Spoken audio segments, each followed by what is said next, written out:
Welcome to the Mirchi சமையல். இன்றைக்கி நம்மளுடைய சமையலில் என்ன பார்க்க போகிறோன்னா உடச்சி ஊற்றின முட்டை குழம்பு. இந்த குழம்பு சாதம், தோசை, இட்லி, சப்பாத்தி இது எல்லாருக்கூடயே வச்சு சாப்பிட்டோன்னா நல்ல சுவையாகவும் டேஸ்ட்டாகவும் இருக்கும். ஒரு அருமையான சைடிஷாகவும் இது இருக்குது. இதுக்கு ஃபஸ்ட்டு நம்ம ஒரு வானொலியில் ஒரு 3 டேபிள் ஸ்பூன் அளவு எண்ணெய் ஆட் பண்ணிக்கிறோம். இப்போது எண்ணெய் நல்லா சூடு ஏறினதும் இதில் 3 கிராம்பு, ஒரு துண்டு பட்டை, ஒரு ஸ்பூன் அளவு பெருஞ்சீரகம் சேர்த்துக்கிறோம். அப்புறம் 3 பச்சை மிளகாய்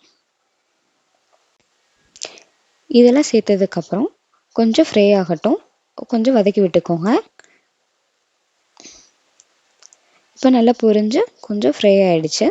ஃப்ரை ஆனதும் ஒரு வெங்காயம் பொடிசாக கட் பண்ணி எடுத்துருக்கேன். நறுக்கின வெங்காயம் அதை ஆட் பண்ணிக்கிறோம். இந்த வெங்காயம் நல்லா பொன்னிறமாக வர அளவுக்கு வதக்கிக்கிறணும்.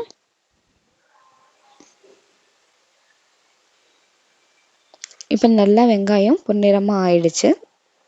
இதோட ஒரு டேபிள் ஸ்பூன் அளவு இஞ்சி பேஸ்ட்டு, இஞ்சி பூண்டு ரெண்டுமே சேர்ந்து அரைச்சது, அந்த பேஸ்ட்டை போட்டுட்டு நம்ம இதோட பச்சை வாசனை போகிற அளவுக்கு நல்லா வதக்கிக்கோங்க.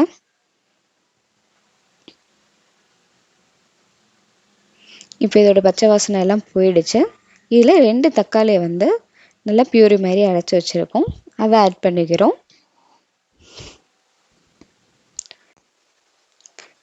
தக்காளி நல்லா வேகட்டும்.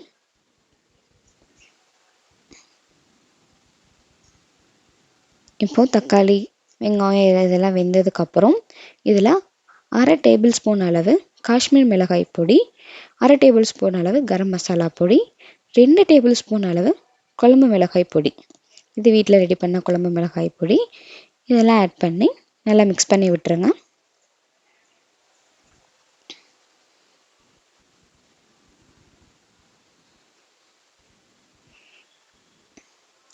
அந்த மிளகாய் பொடியோட வாசனை, பச்சை வாசனை எல்லாம் போகிற அளவுக்கு நல்லா மிக்ஸ் பண்ணி விட்டுட்டு இதில் உப்பு தேவையான அளவு போட்டுக்கோங்க.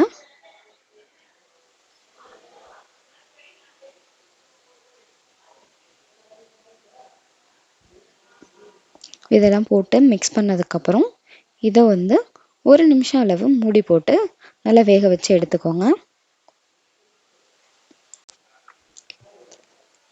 இப்போது பச்சை வாசனைலாம் போகி நல்லா மசாலாலாம் நல்லா சேர்ந்து வெந்திருக்கு. இது கொஞ்சம் நல்ல ஒரு தடவை வதக்கி விட்டுட்டு இது கூட 1 கப் அளவு தண்ணி சேர்த்துக்கோங்க. இந்த மசாலா எல்லாத்தையும் இந்த தண்ணியோட மிக்ஸ் பண்ணி விட்டுருங்க.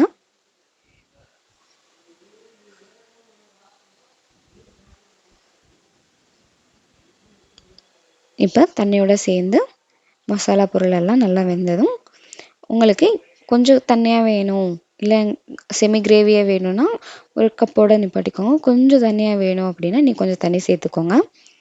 அதோட 1 கப் அளவு தேங்காய் பால் சேர்த்துக்கோங்க.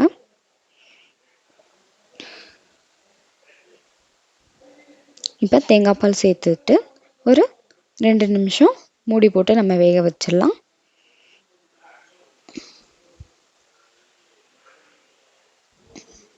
இப்போ தேங்காய் பால் சேர்த்தது நல்லா வெந்து வந்திருக்கு. இப்போ நம்மளுக்கு கிரேவியும் ஒரு கரெக்டான பக்குவத்தில் இருக்குது.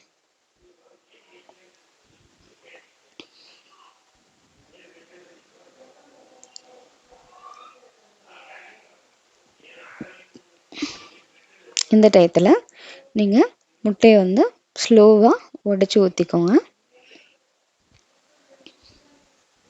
இன்றைக்கி ஒரு 4 முட்டை எடுத்திருக்கோம். இப்போ 4 முட்டையும் மெதுவாக உடைச்சி அது குலையாமல், அந்த மஞ்சள் கருவெல்லாம் உடையாமல் நீங்கள் ஊற்றிக்கிடணும். ஊற்றிட்டு ஒரு 2 நிமிஷத்துக்கு மூடி போட்டு வேக வச்சுருங்க. இப்போ பார்த்தீங்கன்னா நல்லா வெந்திருக்கு. இதை மெதுவாக இந்த இது முட்டை உடையாமல் நீங்கள் திருப்பி விடணும்.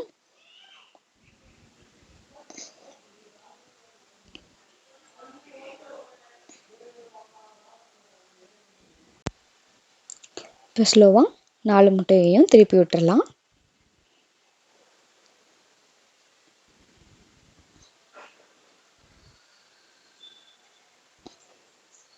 இப்போ முட்டையெல்லாம் திருப்பி விட்டதுக்கப்புறம் ஒரு 2 நிமிஷம் வந்து வேக வைங்க. இப்போ எல்லாம் வெந்துருச்சு. இந்த டயத்தில் கொஞ்சோண்டு மல்லித்தழையை மேலாக வந்து கார்னிஷ் பண்ணிக்கோங்க. அப்புறம் ஆஃப் பண்ணி எடுத்துடலாம்.